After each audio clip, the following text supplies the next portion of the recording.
It's truly the end of days. The balance of healers is completely out of whack, and everything has changed now that the Fire Nation has attacked in patch 6.2, and only the Avatar, Master of the Four Healers, can possibly save us. Oh guys, seriously though, I've been asked so many times on Discord, Twitter DMs, in-game, the rest, why I'm not more concerned on healer balance. Bringing up P8S clears, Scholar quite literally has 3 times the number of clears to Sage.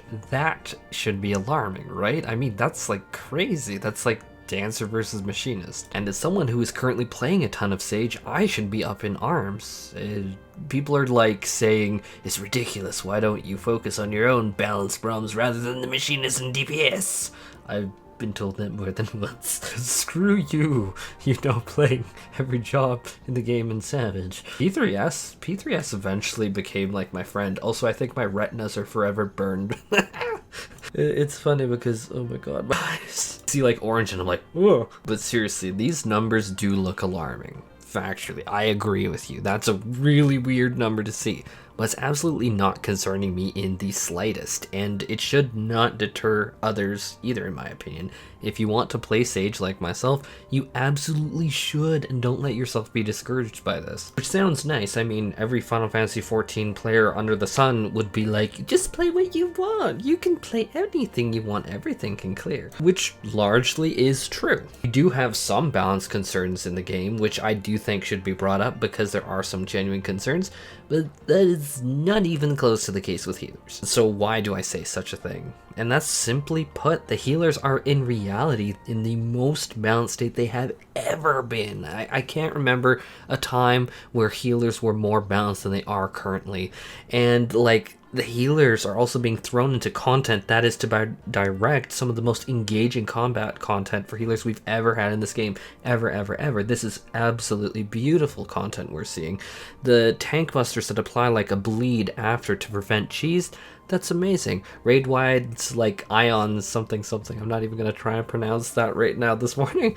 That applies like an area effect bleed, hurts. Obviously, that's amazing. I say amazing. It's amazing from a healer perspective. It's interesting. The group needing to spread out for a ton of mechanics like those earth spike thingies, don't remember the name, and like that makes Sage's Caracol ability way more useful in a variety of situations than Scholar's limited range Sacred Soil. Like, this tier frankly is amazing as a healer, and I said it for the extreme, and thus far my Savage adventures have also been nothing short of a pure delight. And I'm not just saying that for hype. Like, I would easily say like, oh, that didn't look so interesting for healers, but this tier, oh my god, this has been like absolutely top tier, top shelf content. This has been beautiful. Specifically for the numbers, let's just focus on the numbers. The damage difference between the healers is so infinitely small, so laughably close in balance that any specific concern about that, honestly, with nothing but respect, shouldn't be taken overly seriously, because this is literally making a mountain out of a molehill. The balance between the healers is just, I have never seen it be this brutally, insanely close. It is amazing to see, actually. In fact, one could make this one argument, which I would agree would be a valid argument, is in weaker groups that Sage is going to pull ahead of the Scholar and the White Mage is going to pull ahead of the Astrologian, because Chain Stratagem, the Scholar's debuff that they do for raid DPS, and then Astra with their cards or Divination, again, different forms of raid DPS, that they are not being utilized effectively by the group they're in, which would make Sage or White Mage better, because in that group they wouldn't use those buffs correctly. But let's be clear with these numbers. Any group clearing the tier at this point, which is what I'm focused on, is, to be quite honest, most definitely going to be using Chain Stratagem and cards properly. But largely that's a non-concern. It's kind of moot. Like, just for like funsies, White Mage and Astrologian's numbers, as everyone can see on the screen, is basically in line with one another, so pure healers aren't even slightly a concern, so I'm not going to spend time there. Astro feels amazing to play. White Mage feels amazing to play for a very different reason. I love the off GCDs of Astro. I love the on GCDs with all the different effects like Temperance and Asylum from White Mage. It's beautiful. It's perfect, it's modeled. Walk out on the runway in a diaper. But Barrier Healers, in stark contrast, is in a weird state where I feel as more people get comfortable with mechanics, we're going to see a lot more Sage representation, because Sage absolutely has many very valuable assets to it. Let's explore Scholar. Scholar gets Expedient, which is frankly an undeniably strong raid progression tool. It is great in Farm 2 when people aren't ironclad on mechanics. The big upfront barrier that they can slap down with a crit low spread is also fantastic. Your group may be limping, but you will probably make it through the group, whereas sages are definitely able to get there, but you cannot really mess with like a dissipation like crit low spread, especially if you have a bard warrior in the party coordinate. That barrier is just disgusting. Speak from amazing experience. I remember when they shifted the crit barrier into like galvanize and catalyze. I contributed to that. Point is, Scholar just beautiful. It's amazing. Things like the fairy healing, regardless if you cast a DPS spell or not, or something Sage's Cardia fails to do. If the Sage is spamming more on GCD spells to heal up the allies, their Cardia doesn't proc, and so that is also going to be another great progression benefit in the background that not many people think of. And then let's have a real moment here. That's not even mentioning that there is a level of familiarity with the Scholar that even I have. It's been nearly 10 years of Scholar for me, guys. I would be lying if I didn't say that I had a lot more confidence progging and learning mechanics with my brain essentially off because I can play Scholar passively without thinking. When I think barriers need to go out, I don't think about the individual actions. My fingers actually just hit these keys and then boof. Like, it's the weirdest thing to try and explain to someone. It's like, oh, I need to like do the big F off barriers, and people are just like, what does that mean? And I'm like, wait a second, what's that name again? And they're like, oh, deployment tactics. But I digress. But Sage actually requires a bit more effort is what I'm trying to get at. It's like every so often, even 8 months into this expansion, I find myself reaching for my dissipation key or thinking Fey Blessing requires Fairy Gauge, and no, it does not anymore, so it's a bit funny. The worst thing that I still find myself doing is when I reach for Ruin 2 that is actually Toxicon on Sage, and that requires stacks, and then I'm like, oh, that's an awkward moment for sure. Undeniably, that also plays a factor too, like Ruin 2 accessibility versus Toxicon. So when you are simply trying to prog and be as fast to be as good and done with something, the tier as you want to be, you will go with the comfortable thing. And I do feel a pang of guilt saying that now since I'm progging on Sage for my own fun.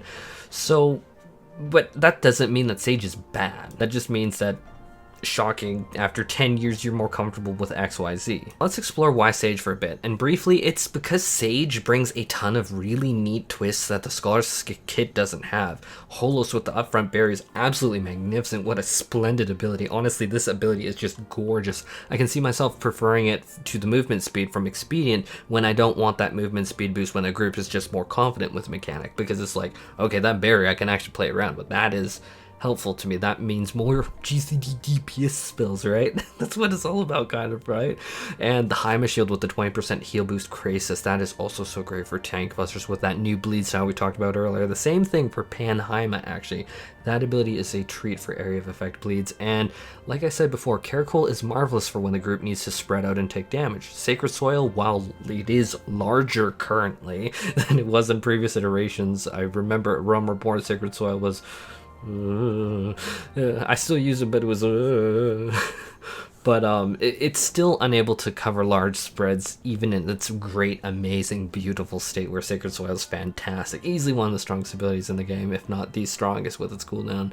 And the Sage answers the spread question though with that same power, but you can now move with that. You don't need to worry about people stand in the dome, please don't die. Funny raid story, different video. P4S, oh god, the poor machinist. He didn't stand in the Sacred Soil and he didn't live. Oh yeah, and who can forget Tarkol that mitigates 10% damage? With those very tank busters, applying Tarkol before the tank eats that is massive. It goes so much further than when I'm using Excogitation on Scholar. Like, so much further, incomparable. And then people can counter, as I'm gonna counter myself, and say, I'd be remiss if I didn't say Scholar had many great factors like Fairy Reach. You place it in locations like the middle of the arena and so on. It's a bit outdated now, but my website still does have my Scholar guide from before Endwalker. Undeniably, Scholar has huge perks too. This is why I'm not concerned, even though while the barrier healer numbers are very different and the numbers taken alone are concerning, each of them brings massively powerful tools and perks over the other, and this representation is undeniably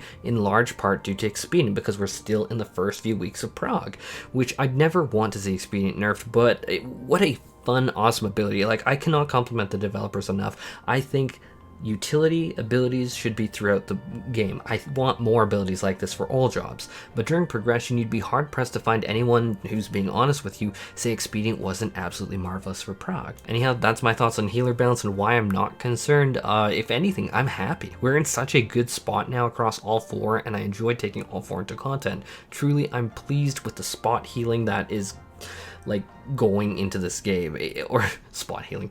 I am pleased with the spot that healing is currently in this game. People are probably like, spot healing? Who are you spot healing?